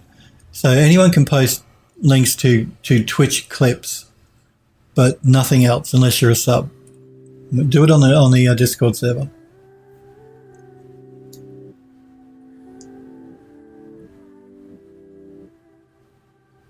Quick Draw, though, I can read your message. Says, I thought you might find this interesting. I'm starting an environment piece of a particular area in North America. I was looking for DEM data. DEM is digital elevation map, but couldn't pull any good height maps. So I downloaded Google Maps and took a series of images from varying angles. Okay, and then created this mesh with Photogrammetry software. I found a very good workflow for getting a rough starting point for the environment.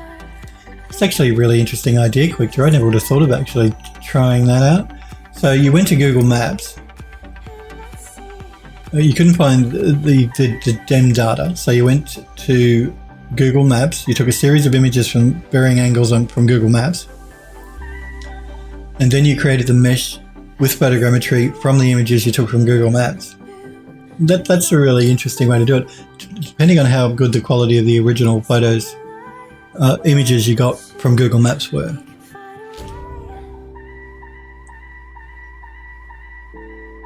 Snappery says face weighted normal.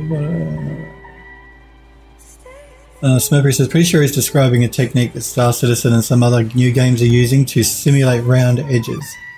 Face weighted normals. That's okay, Quick Draw. Like I said, I read the message. Android Dust says drop the link in Discord. Yeah, do. Pop it in Discord. In Discord. Quick Draw. Post a link in Discord.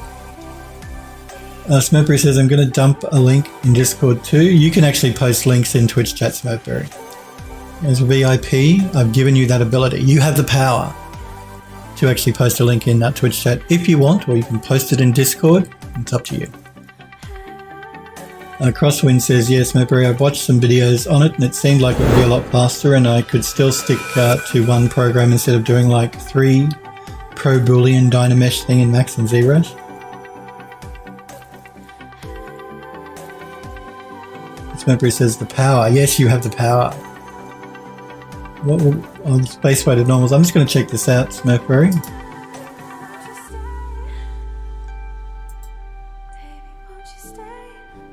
I'm just going to copy the link over though. We'll open it up in inside of Explorer. Anyone that wants to know more about me or is watching me for the first time, doesn't know who I am, you can go to phildoes3d.com.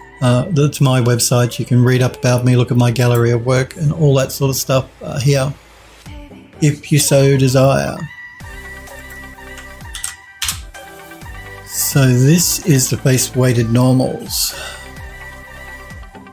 Improve shading on 3D models. Shading can be improved by adding bevels and altering the vertex normals to be perpendicular on the larger flat polys. This forces the shading to blend across the smaller bevel. However, the added bevels will often create long, thin triangles, which can significantly reduce rendering performance. Okay.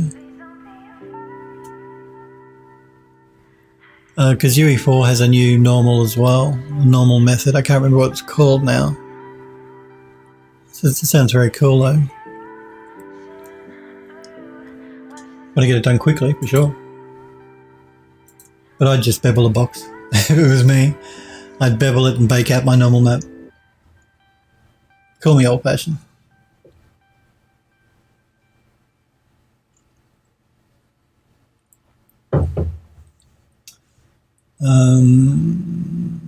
Okay. Let me have a look at this Quick Draw. I'm just going to copy the link and we'll check this out.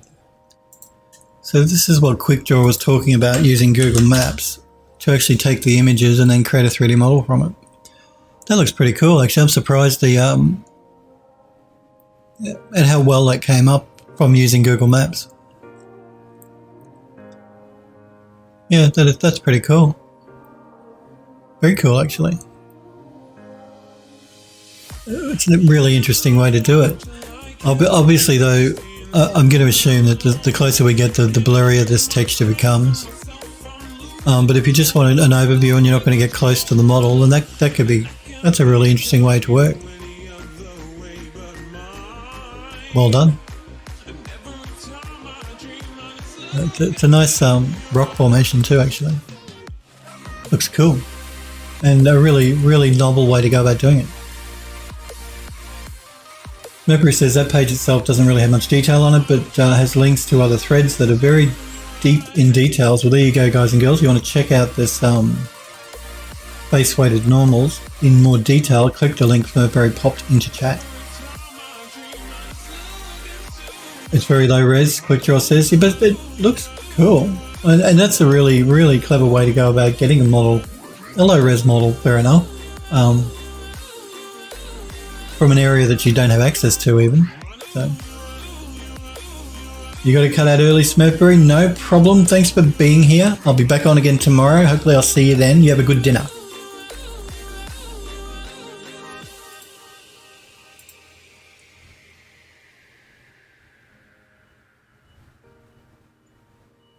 See you, Smurfberry. Have a good night and enjoy your dinner. Yes, so what we need to do is we need to clean the model up, and I do that in ZBrush. So even though the model at the moment is 2.5 to 3 million polygons, and I am going to do a polygon optimization on it, I don't want to do that until after I've cleaned it up in ZBrush, because you guys and girls know the higher the poly count, the nicer the sculpting in ZBrush is.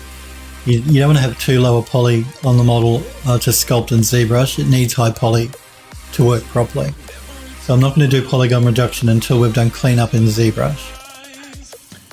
I just wanted to see if there was anything else I wanted to talk about regarding this photogrammetry software. Again, if we go through the pros and cons of the three programs, context capture can give you really nice results, but it's incredibly expensive. So I would not recommend it unless you're a business. Then we go to reality capture, which again is the fastest I've ever used. And this is the actual software that I tend to use now for my work, or for my own personal projects, I should say. Not for my work. For work, I use context capture. But for my own personal projects, I use reality capture because it's incredibly fast, provided you have an NVIDIA GPU. I'm pretty sure you need NVIDIA, you need CUDA. But like you saw, it took 5 minutes for it to create this model from our photos. 5 minutes. Context capture took 20 minutes and Photoscan took 30 minutes for the same model. Which is, if you're not in a rush, then let it do 30 minutes. It's the computer calculating it for you. It's not like you've got to do anything. So by all means, if you don't need it immediately, then Photoscan is probably the best of the three because it's the cheapest. Do you remember though, there is that open source Ellis Vision software that we talked about, which is completely free. So if you want to get into photogrammetry, you don't want to spend any money,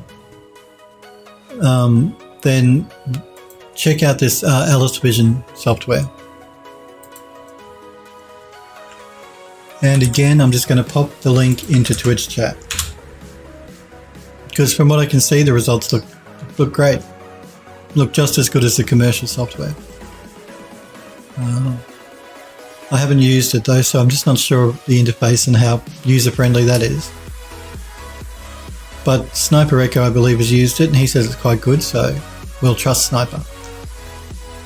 And the results certainly look great.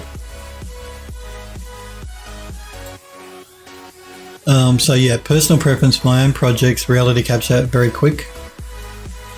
But you can get good results from Photoscan, which is this software. I just find the interface here of Photoscan a little bit clunky, like with this this ball that you use to rotate around your model. I don't really like that. I like being able to click outside and rotate around like I can in reality capture and in context capture. I find this ball system a bit weird. More difficult to control. Quick Draw says, definitely going to check out the last software I used was on trial. Yeah, dude, check out Ellis Vision. It's completely free. It's open source. The results from the images that I've seen on their website look great. So I'm sure it can do a good job. And it's free.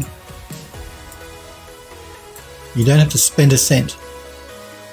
But if you do want to spend money and you want it to be still as cheap as possible, then I would recommend Photoscan, Agisoft Photoscan, or it's called Metashape now. That's what it will be called from next year. They're dropping the Photoscan name and calling it Metashape now, which is what you see here. And it does a great job. It's the slowest of all of them, but it's the cheapest of all of them as well. And you can still get good results, as you can see here from this model. And that's just working with a set of 53 photographs. So I don't think you need to go overboard either. Look, there's only 53 photos to get a good reconstruction of this this decoration. It's really just a decoration. The interface is nice and cleanly laid out, so it's nice and easy to use if you're going to use Agisoft's Photoscan, or Metascan as they call it. Metashape, I mean. The layout is very nice. Clean. It has the best mesh cleanup and point cloud cleanup tools, this software here. So it's the best for cleanup work, but my preference, like I said, now I use reality capture because it's so fast.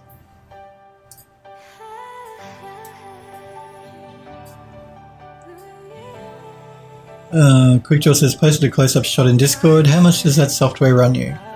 Well, we can look at the little graphic I created. It tells us what all the advantages and disadvantages between all the different software is. So, where did I put it? Templates. Okay, so Agisoft Photoscan. Not this one. This one here costs $179 to buy.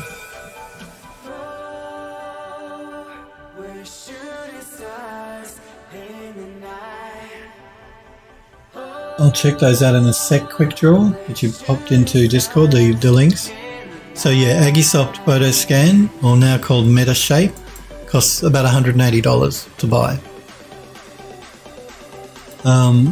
Reality Capture, which is the one that I tend to use now, this one here. You can either rent it for 3 months for $115, or I believe if you want to buy it, it's about $700. But if you only need it for a short amount of time, you can just lease it, just subscribe for 3 months. And Context Capture, which is the third one, which I don't recommend you use, even though it is good, don't get me wrong, it's great software, but it's incredibly expensive. It's $10,000 plus. The reason that I have it is because the studio buy the license. And because I work from home, the studio gave me a license to use at home. There's no way I'd ever spend that sort of money on photogrammetry. That's insane. The studio can do it because it's a business and they can write all this sort of stuff up on their tax. But no one in their right mind would spend 10 grand. Not when you've got these options for less, and a free version. So, but it's good at what it does, particularly if you want to do large aerial stuff. It's probably the best context capture, but that's only if you need to do large city photogrammetry or large mining site photogrammetry sort of stuff. Let's have a look at these images. Just going to copy the link. So these again are it's the photogrammetry that QuickDraw did using Google Maps, which is a really innovative and clever way to get a photogrammetry result. It is low poly, low res, but still, if that's all you need, then that's an incredibly inventive way to do it. QuickDraw, I'm impressed. And the result, it looks decent. It does look decent. Yeah, that's a great way to do it. A really inventive and clever way to do it. Yeah. But again, only as good as the resolution of the photograph you're using. And if the res of the photo is low, then you're only going to get a low res mesh. The urn that we're working with is using 8K textures. It's only showing 4K here in Max because that's how I have Max set up. But the actual texture itself is 8K.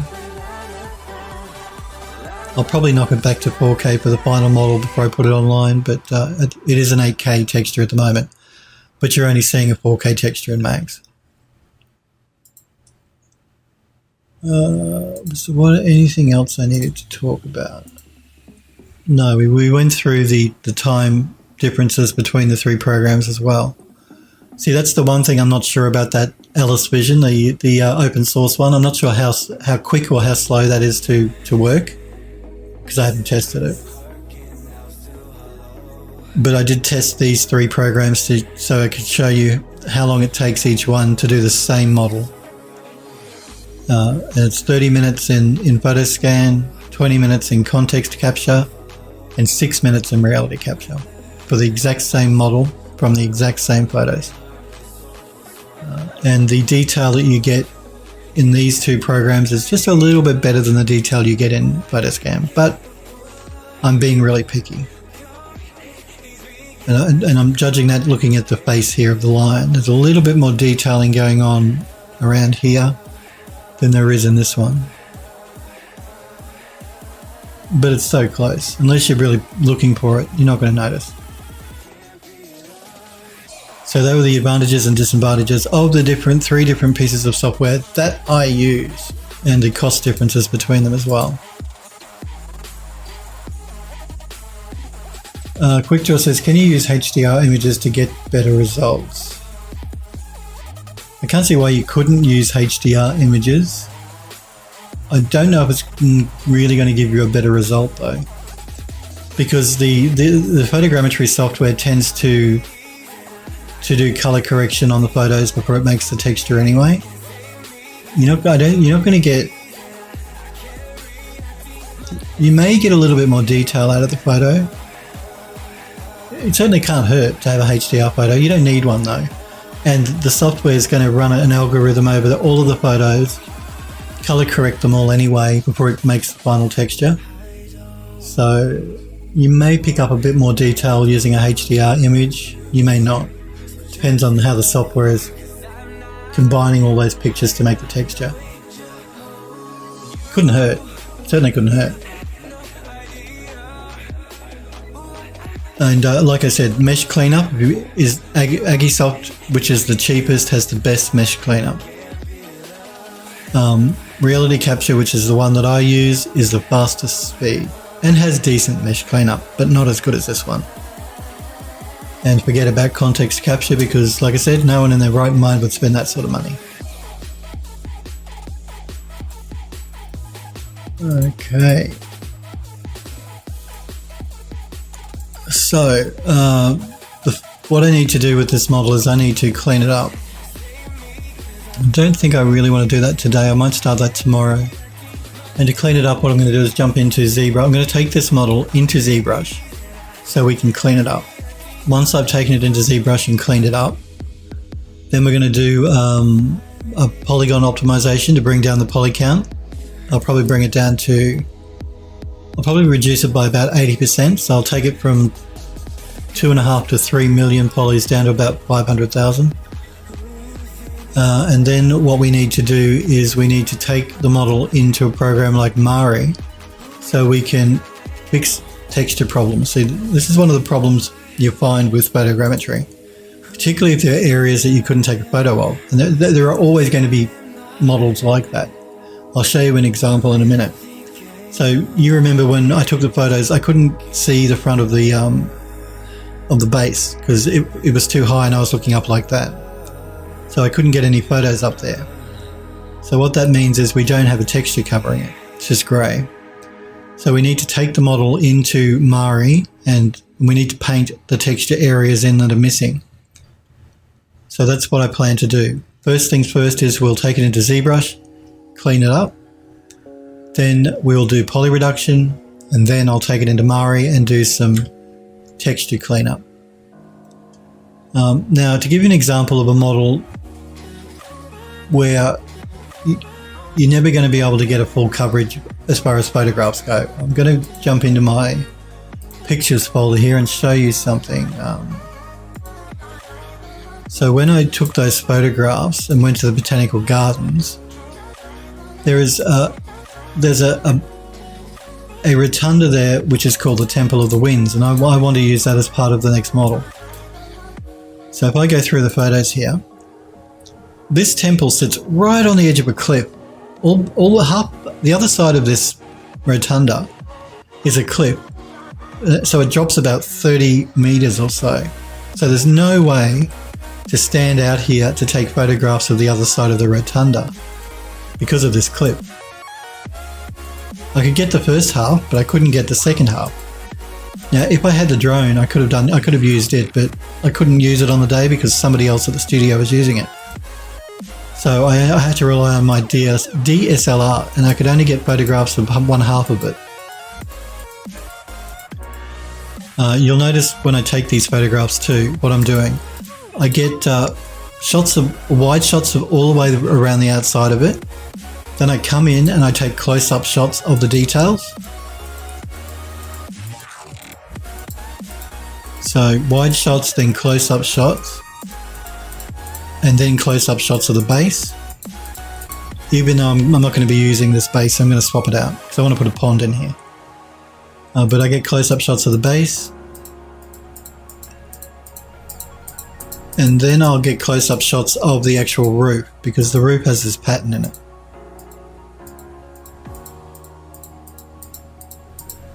And I do that so that I can get as much detail in the model as I can. So here I'm standing inside the rotunda and taking the final set of photos around the outside. Same for the base.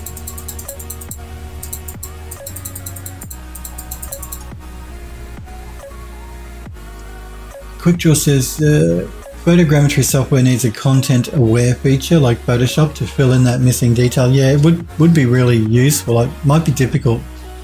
Although with AI now, AI is getting pretty good.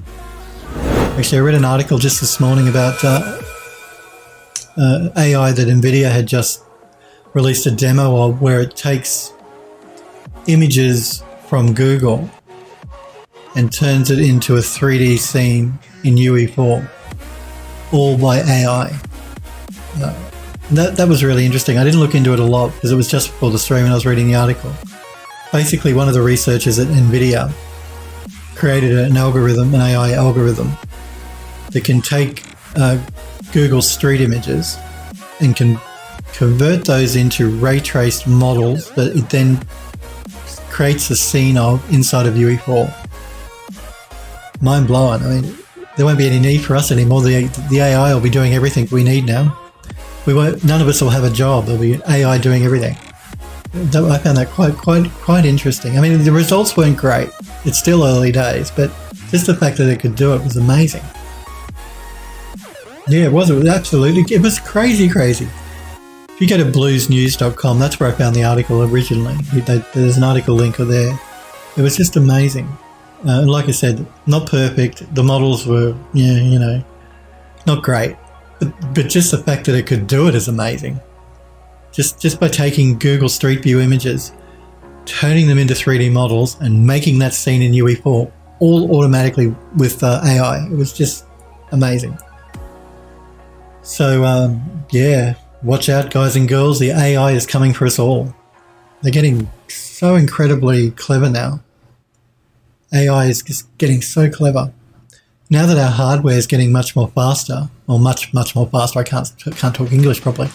Now that our hardware is getting much faster, they're able to do all this really interesting AI stuff. And of course, NVIDIA just released their new, what are they calling it? The new Titan. They're calling it a Titan. The new top-of-the-range graphics card for scientific visualization work was released yesterday or the day before. Costs a cool $2,000, I think, US. So yeah, now that the hardware is getting much faster, they can do all these really amazing things with AI. QuickDraw said that would be interesting to see if it can produce better VR games with that technology. VR maybe, because VR tends to be a lot lower detail than what we're used to playing on a computer or on a console, a games console. Simply because they have to do it in stereo, so they need to render two camera versions of the same scene. It adds more overhead. The initial demo, probably not though. The models were very fuzzy. They didn't look great. We're not out of a job yet, guys and girls. They still need 3D people. But I can see eventually it's going to be really interesting. Yeah, really interesting. When they no longer need people like me and you to make 3D models for them, they can get the AI to do it all for them from photos or from video. It's going to be what a world. Not just that, there's AI invading everything now, all these different industries. QuickDraw says it sounds sort of like what you did with Google Earth. It's very much like that now that you say it. That's very true, QuickDraw, but you did it before they did. Yeah, it's very much like that. They use Google Street View. Yeah. But it was really low res as well. Probably because it was Google Street View, so they're limited to the resolution of the images from Google. There's nothing to say though, they couldn't take an 8K camera and shoot footage and maybe run the algorithm through and see what result they got from that. That would be interesting to see. But the models it produced, even with the low res footage, weren't great. So even a higher res footage, I think the AI needs more training before it gets good enough to replace anyone. And it's a lot of data. Yeah, it would be a huge amount of data. But NVIDIA, I mean, I'm impressed. They like to push the envelope in everything, NVIDIA. I mean, you guys and girls know NVIDIA have just released their RTX range of video cards. Now, I see so many posts online saying, oh, what rubbish and how expensive and what were NVIDIA thinking. If NVIDIA don't do this sort of thing, then we're going to be stuck in the same rut forever. I think it's great that NVIDIA want to push real-time ray tracing, because that'll be great for my work, working in ArchViz and needing to do rendering. If I could get it all done in real time, that would be amazing. So I'm all for NVIDIA pushing for new stuff. Now, as far as the cost of the cards go, yes, they're expensive, but it's the first generation of that technology. It's going to be expensive. The first generation of any technology is always expensive.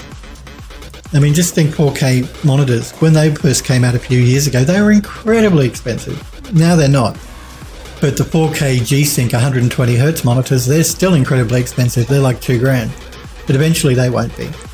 So eventually RTX will come down in price, maybe with the next generation or the generation after that. And that's when I would buy an RTX card. I wouldn't do it before then because you're not going to get any benefit out of it.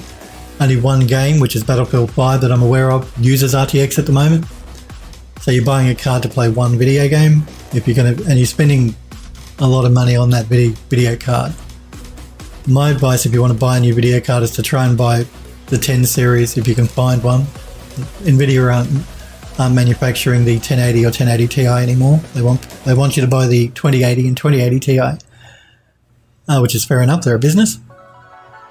But my advice is if you can find a 10 series, buy a 10 series, wait a couple of years, so a couple of generations of the RTX series, and then buy one when there's lots of video games and the hardware is a bit faster. Because it will be. Eventually it will be. QuickDraw says, what kind of focal length aperture lens are you using for your reference? This is a standard 35mm, I believe. That's the other thing you want to avoid doing when you do photogrammetry. Don't put telescopic lenses or anything on your camera. Don't zoom. Keep your camera lens at standard. It's a standard 35mm lens. You're going to throw off the triangulation, the alignment, if you start zooming in or using a zoom lens. A fisheye, you can get away with a fisheye lens, but don't use a zoom lens. The standard 35mm lens is what you want. Don't change it at all. QuickDraw says, I made the mistake of buying the Vega 56. AMD is terrible. I wouldn't say they were terrible. I don't know. I've always bought NVIDIA video cards. I've always found them the best. The other reason I've always bought NVIDIA is because I've always used Adobe products as well. And I always bought NVIDIA because of the acceleration you get in Photoshop and Premiere and After Effects if you have an NVIDIA card. I believe Adobe changed that eventually. Now they can use AMD cards to speed up stuff as well. But it used to only be NVIDIA, so I always bought NVIDIA and I always have since. And Reality Capture, the 3D program that I use, you need an NVIDIA card because it needs to use CUDA. That's why it's so fast. So I can't speak to the AMD cards, graphics cards myself, but hey, their processors are great. Those new Threadrippers, wow, really gave Intel a kick up the arse. So they're not doing everything wrong. Andrew Loss says the Vega 56 can't be that bad. I wouldn't have thought so either. I've not heard a lot of complaints about the AMD graphics cards. You get fanboys, of course. People that say, "Oh, you should only ever buy AMD or you should only ever buy NVIDIA," and if you don't buy NVIDIA, then you're crap. They're just fanboys. That's just what they like to do. They're just trolls. You buy what's best. You buy what you can afford. You buy what you think is best. Who gives a toss what anyone else thinks? You buy what you like. You're the one spending the money after all. So, screw them, I say. You buy what you want. QuickDraw says AMD does have pretty good results with multi-core rendering. However, I'm running a Ryzen 1800. Does a pretty good job with rendering. Yeah, no. Well, AMD gave Intel a real kick up the pants with their Ryzen processors as well as the Threadripper by adding more cores. Because remember, until AMD released the Ryzen and Threadripper, as far as consumer CPUs went, it was only 4 cores from Intel, 4-core 8-thread. And that was, unless you wanted to spend over $1,000 for a CPU, and then you could get more cores. But it was outrageously expensive, and Intel did that on purpose. And for the last 6 years, Intel have only given you small performance improvements. It's only recently, now that AMD have given them some competition, that they're finally releasing processors that are faster. And the AMD Ryzens and Threadrippers are amazing processors. Multi-core, if you do video editing or rendering, they're great for that sort of thing. I did just update my CPU actually. That's one of the other reasons why I was off last week. I was doing a swap out between my different cases. And I did buy an Intel, I have to admit. I don't know why. I decided to go with Intel again. But I did seriously consider an AMD CPU. And I think that, yeah, I did consider it. And the reason I upgraded last week and not wait, because I don't like this Spectre meltdown business. It's in every Intel chip. Intel should be sued for allowing that to happen. I needed to act pretty much quickly because they're going to start phasing out the CPU I wanted, because they've just released a 9 series of CPU, and I didn't want a 9 series CPU, Intel CPU. You're still considering an AMD CPU Android Lust? Yeah, look, I was this close to an AMD CPU. I've always generally bought Intel. One of my machines is an AMD machine, but it's from a few generations because it's about 4 years old now. So it's not a Threadripper or Ryzen. And I did consider one. I really, really did. I was this close to getting an AMD. It's cheaper to buy AMD than it is to buy Intel, for both the motherboard and the CPU. And I tossed it up. I was really close. But I ended up getting a good deal on the Intel motherboard and CPU and RAM. So that's the other thing. You guys know I was using an i7 2600K, and I was on DDR3 RAM. That was my main PC. That's now my streaming PC. So I had to buy new RAM, new motherboard, new CPU. RAM is incredibly expensive. Incredibly expensive. I couldn't believe it. So expensive for DDR4. Too expensive. Now I'm going to pay it all. Cost me a fortune.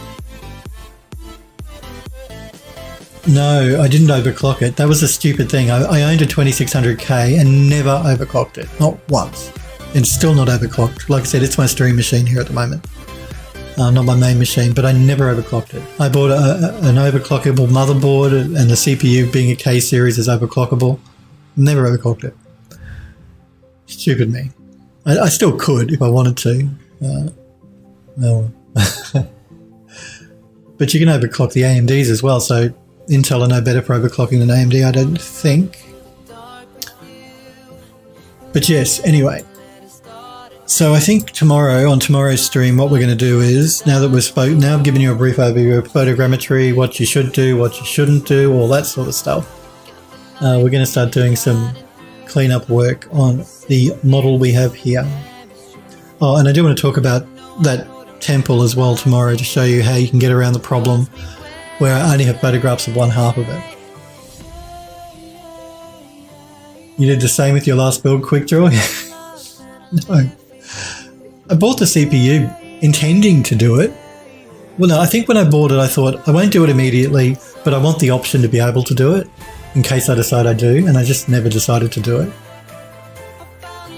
ZBrush stream tomorrow. Yes, it will be. I'll be taking this model into ZBrush to do some cleanup. I mean, I'm not going to be doing any major sculpting in ZBrush. I'm just going to be cleaning up bits and pieces of the model. That's all I'm going to be doing in ZBrush.